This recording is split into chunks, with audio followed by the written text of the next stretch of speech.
Hello students, हम पढ़ रहे थे एनाल्जेसिक्स एंड एंटीपायरेटिक्स। एनाल्जेसिक्स के बारे में मैंने लास्ट लेक्चर में बताया था, तो इस लेक्चर में हम पढ़ेंगे एंटीपायरेटिक्स के बारे में। एंटीपायरेटिक्स क्या होते हैं?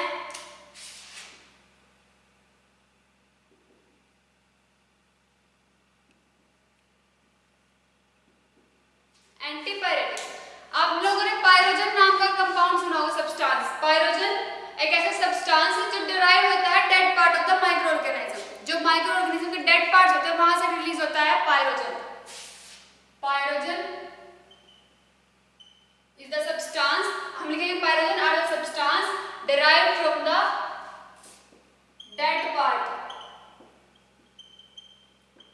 of microorganism।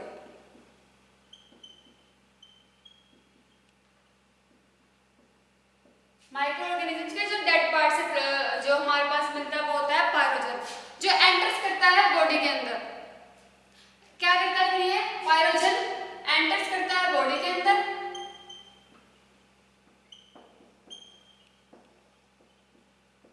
जिसकी वजह से क्या हो जाता है, हमारा टेम्परेचर इंक्रीज हो जाता है। एंड इंक्रीजेस द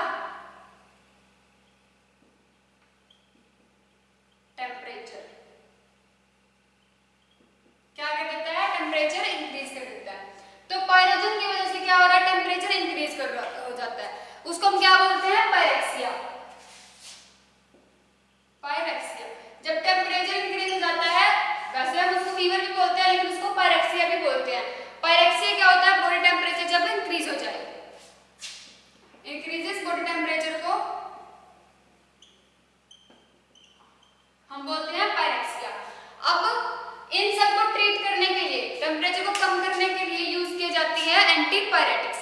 तो एंटीपायरेटिक्स की डेफिनेशन क्या हुई?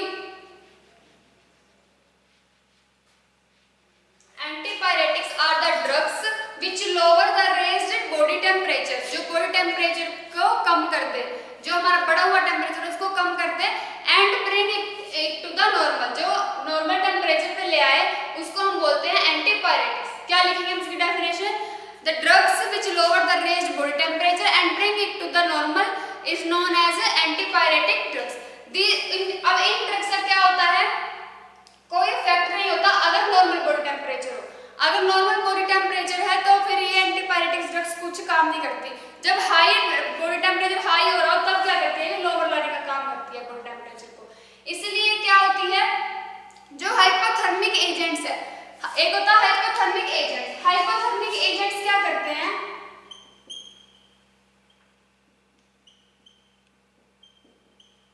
जो हाइपोथर्मिक एजेंट्स होते हैं वो बॉडी टेम्परेचर को लो करते हैं, मतलब कि अगर नॉर्मल भी है तो उसको और कम कर देंगे। बट एंटीपायरेटिक्स क्या होती है? नॉर्मल है अगर बॉडी टेम्परेचर तो फिर ये इफेक्ट नहीं करती।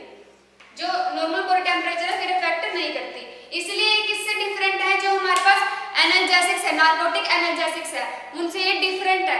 तो इनको हम क्या बोलते हैं? एंटीपायरेटिक एनाल्जेसिक्स या फिर माइनर एनाल्जेसिक्स। मतलब कि जो सिर्फ बॉडी टेम्परेचर हाई से लोअर पे ले आए वो होती है हमारे पास एंटीपायरेटिक्स। अब एंटीपायरेटिक्स को उनकी कैटेगरी के बेसिस पे उनको क्लासिफाई किया गया है। वैसे ये क्या है, हमारे पास जो नार्कोटिक ड्रग्स है उनसे क्या है, ये डिफरेंट होती है। तो क्लासिफिकेशन में हमें क्या डिफाइन हुआ है कि एनिलीन एंड पैराअमीनोफेनॉल के डेरिवेटिव्स मिलते हैं। उसके एग्जांपल्स है एसिटामिलाइड एंड पैरासीटामोल। पैरासीटामोल तो सुना ही होगा कि जब भी कुछ थोड़ा बुखार हो जाता है बोल देते हैं कि पैरासीटामोल ले लो तो ठीक हो जाएगा। उसके बाद आता है हमारे पास salicylic acid derivative. Salicylic acid derivative में हमारे पास aspirin, pyrazole derivatives, analgin and antipyrine. तो अब हम पढ़ते हैं इन ड्रग्स को। फर्स्ट ऑफ ऑल हमारे पास आता है एस्पिरिन।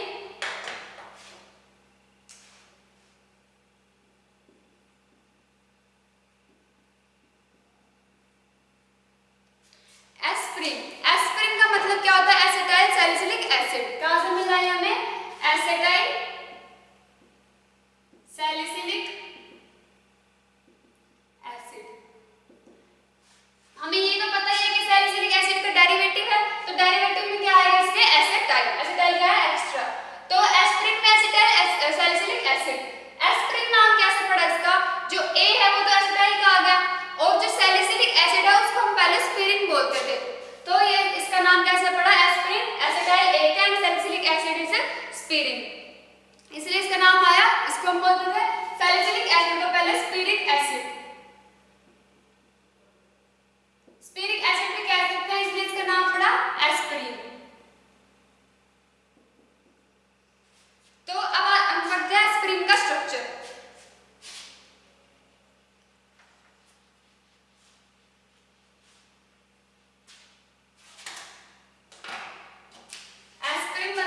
ये ये है हमारे पास एस्पिरिन, एक क्या लगा इसके ऊपर कार्बोक्सिलिक ग्रुप, बेंजीन रिंग के ऊपर कार्बोक्सिलिक ग्रुप और एक लगा एसिटाइल ग्रुप। तो इसको तो हम बोलते हैं सैलिसिलिक एसिड, और जब ये एसिटाइल अटैच है तो हम बोलेंगे एसिटाइल सैलिसिलिक एसिड। तो इसका नाम केमिकल नेमिंग क्या होगी, क्योंकि सैलिसिलिक एसिड के ऑर्थो पे कोई भी पोजीशन में ऑर्थो क्या होता है, जैसे अगर कोई भी रिंग है, रिंग अगर सब्स्टिट्यूट है यहां से मान लो, तो ये होती है उसकी ऑर्थो पोजीशन, ये होती है मेटा पोजीशन, ये होती है पैरा पोजीशन, ये अगेन मेटा एंड ऑर्थो। तो किसी भी बेंजीन सब्स्टिट्यूटेड रिंग की क्या होती है, दो ऑर्थो पोजीशन होती है, दो मेटा पोजीशन होती है और एक पैरा पोजीशन होती है। फिर आता है हमारे पास इसकी नेमिंग में क्या है कि इस सैलिसिलिक एसिड तो मेन है, उसके बाद इसके ऑर्थो पे प्रेजेंट है हमारे पास एसिटॉक्सी ग्रुप। क्या प्रेजेंट है, एसिटॉक्सी ग्रुप। तो क्या आ जाएगा, ऑर्थो एसिटॉक्सी, और इसको हम बोलते हैं बेंजोइक एसिड। तो इसकी केमिकल नेमिंग क्या होगी, ऑर्थो एसिटॉक्सी बेंजोइक एसिड, ये उसका हो गया इसका नेम। अब आती है एस्पिरिन की फिजिकल प्रॉपर्टीज। फिजिकल प्रॉपर्टीज में एस्पिरिन हमें मिलता है या तो कलरलेस क्रिस्टल की फॉर्म में या फिर व्हाइट क्रिस्टलाइन पाउडर की फॉर्म में।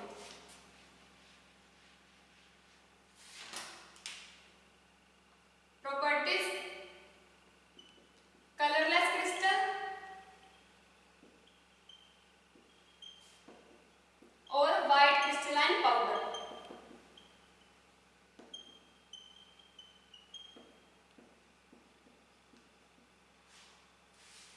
ऑर्डरलेस होता है and bitter, slightly bitter in taste. Stability solubility क्या है, स्लाइटली सोल्यूबल है वाटर के अंदर एंड फ्रीली सोल्यूबल है अल्कोहल के अंदर। Slightly soluble in water and freely soluble in alcohol.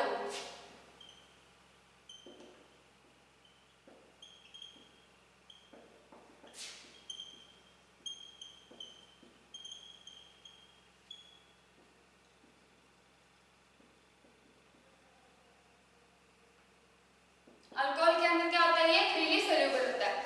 फिर अगर हम इसकी केमिकल प्रॉपर्टीज में देखें तो अगर हमने एस्पिरिन को ट्रीट किया NaOH के साथ, अगर एस्पिरिन में हमने डाला सोडियम हाइड्रोक्साइड तो क्या बनाएगा, एक तो ये बनाएगा सोडियम सैलिसिलेट,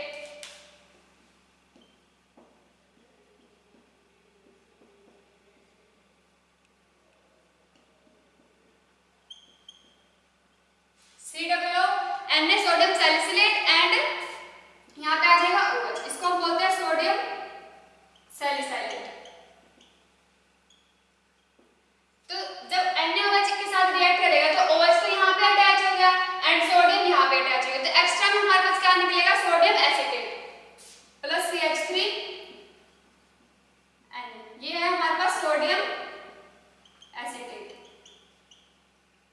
तो हम केमिकल प्रॉपर्टीज में क्या लिखेंगे, when aspirin is treated with sodium hydroxide it gives sodium salicylate and sodium acetate. उसके बाद अगर हम इसको वाटर के साथ ट्रीट करें, अगर तो हमने इसको किया वाटर के साथ ट्रीट, तो वाटर के साथ मिलके क्या बनाएगा, salicylic acid and acetic acid.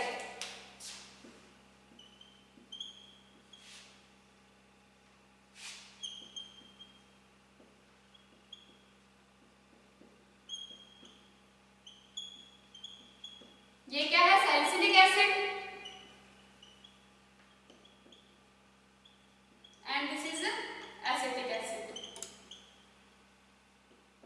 तो हम क्या लिखेंगे कि when aspirin is treated with water it converted into salicylic acid and acetic acid. ये हो गई इसकी केमिकल प्रॉपर्टीज। देन हमारे पास आती है इसकी स्टेबिलिटी एंड स्टोरेज। किस में रखेंगे इसको, एयर टाइट कंटेनर्स के अंदर। यूजेस क्या क्या है, एस्पिरिन को हम यूज करते हैं एज एन एंटीपायरेटिक, मेन तो एंटीपायरेटिक ही यूज होता है। उसके बाद जो ट्रीट गाउट को यूज ट्रीट करने के लिए यूज करते हैं, अराइथमा में यूज करते हैं एज एन एंटीपायरेटिक, या फिर मॉडरेट ऐसे और पेन हो रहा उसमें यूज करते हैं। टूथ जो हमारे पास टूथ हैक होता है, हेडेक होता है, उसके अंदर हम एस्पिरिन यूज करते हैं। फिर उसके बाद आते हैं इसके डोसेज फॉर्म। ये उसके बनते हैं हमारे पास टैबलेट्स, एस्पिरिन की टैबलेट्स।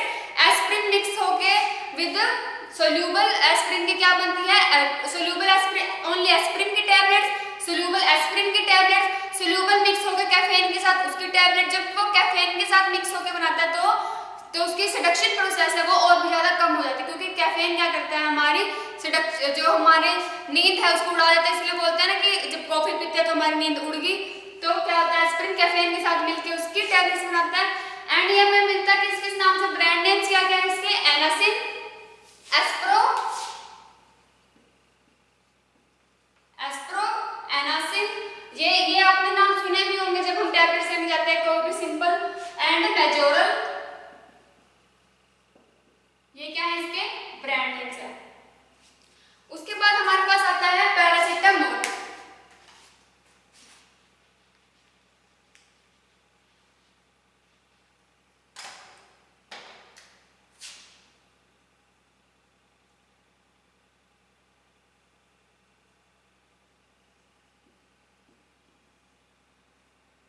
पैरासीटामोल के बारे में तो बहुत सुना होगा, क्योंकि बहुत ज्यादा लोग लेते हैं पैरासीटामोल। तो जब भी बुखार हो, थोड़ा सा भी फीवर फील होता है तो घर पे ही पैरासीटामोल ले लेते हैं। उसके बाद अगर ज्यादा हो रहा हो फिर क्या करते हैं, डॉक्टर को प्रिस्क्राइब कराते हैं। तो पैरासीटामोल क्या हमारे पास, पैरासीटामोल हमारे पास किसमें प्रेजेंट है, एनिलिन एंड पैरामिनोफेनॉल का डेरिवेटिव्स है। इसको हम बोलेंगे एसिड अमीनोफिन।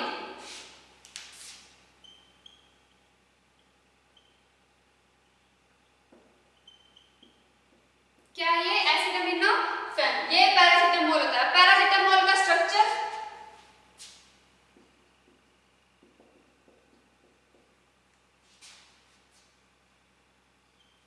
होता है एक बेंजीन रिंग, उसके पैरा पे अटैच होता है एक OH,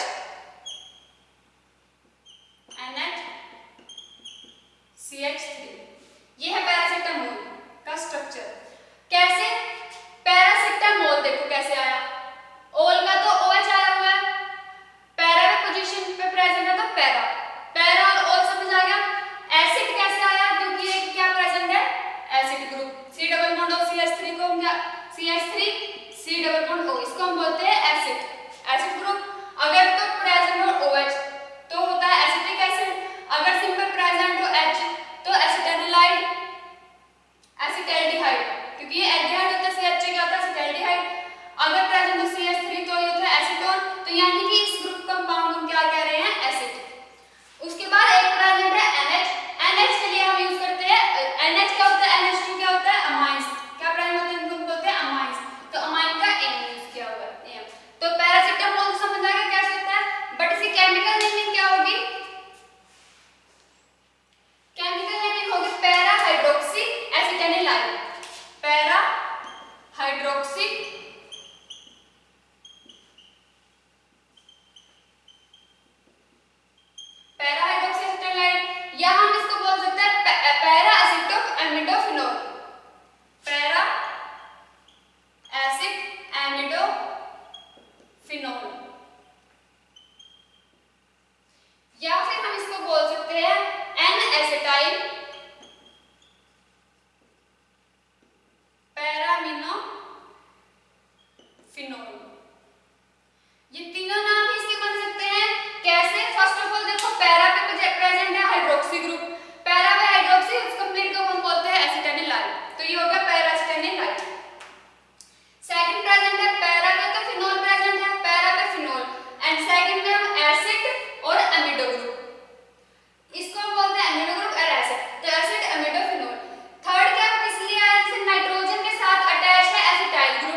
it gives violet colour compound.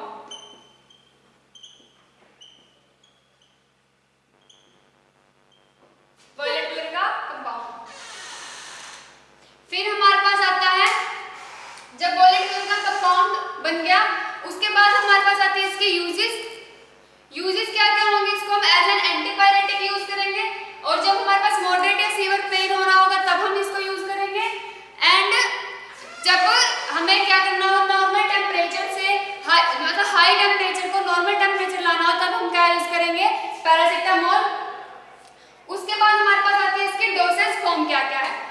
Dosage form क्या क्या माने कि पैरासिटामोल की टैबलेट्स होती है जो नॉर्मली हम घर में देखते हैं पैरासिटामोल। एंड उसके बाद हमारे पास आती है पैरासिटामोल की जो एलिक्सिर बनते हैं, पैरासिटामोल के एलिक्सिर बनते हैं। जब पेशेंट ऐसी कंडीशन में हो कि वो ना ले सकता तो उसका सोल्यूशन गिवन किए जाते हैं। फिर उसके बाद हमारे पास आती है उसकी dosage form. Dosage form tablets और एलिक्सिर बनते हैं। फिर हमारे पास आते हैं ब्रांड नेम्स। ब्रांड नेम्स क्या होते हैं, मतलब कि वो हमें किस किस नाम से मिलता है। फर्स्ट ऑफ ऑल वो हमें क्रोसिन के नाम से मिलता है।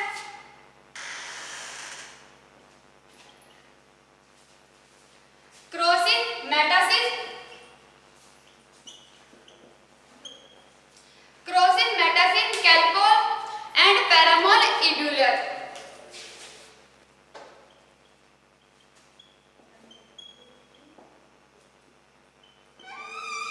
पैरामोल एंड इड्यूलस, ये क्या है इसके ब्रांड नेम। क्रोसिन भी क्या है, कॉमन सी टैबलेट्स है, बहुत बार इसकी ऐड भी आती है कि क्रोसिन क्या है इसमें हेडेक में और जो कोई भी दर्द हो रहा हो पेन किलर के तौर पर हम यूज करते हैं क्रोसिन को। उसके बाद हमारे पास आता है एनाल्गिन।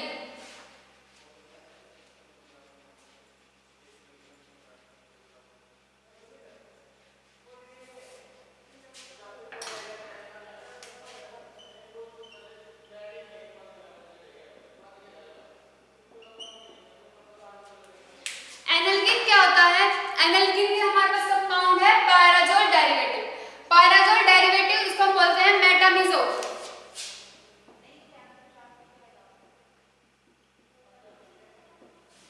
मेटामिजोल, अब मेटामिजोल क्या होता है, 3 पायराजोलिन 5 ऑन, 3 पायराजोलिन 5 ऑन, 3 पायराजोलिन 5 ऑन और 5 पायराजोल डेरिवेटिव्स भी हम इसको बोल सकते हैं। पायराजोल के डेरिवेटिव्स है तो हम बोल सकते हैं इसको 5 पायराजोल डेरिवेटिव्स। उसके बाद आती है इसकी फिजिकल प्रॉपर्टीज क्या क्या है, ये हमें मिलता है व्हाइट क्रिस्टलाइन पाउडर के फॉर्म में, ऑर्डरलेस होता है, हैज अ बिटर टेस्ट होता है, फ्रीली सोल्यूबल है ईथर के अंदर, फ्रीली सोल्यूबल है वाटर के अंदर, freely soluble in water, water के अंदर फ्रीली सोल्यूबल है। स्टेबिलिटी एंड स्टोरेज क्या है, लाइट से इजीली इफेक्ट हो जाता है, इसलिए इसको किसमें रखेंगे, एयर टाइट कंटेनर के अंदर। यूज कैसे होता है, as an antipyretic, as analgesic and anti rheumatic agent, anti rheumatic agent. तो इससे यूजेस हो गए। ऑफिशियल प्रिपरेशन क्या क्या है इसके, एनाल्जिन के टैबलेट्स एंड एनाल्जिन के इंजेक्शंस। ब्रांड नेम्स क्या क्या है इसके, नोवेल्गिन,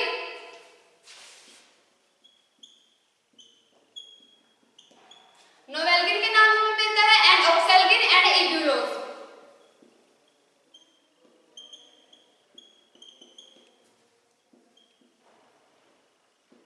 ये क्या है इसके ब्रांड नेम।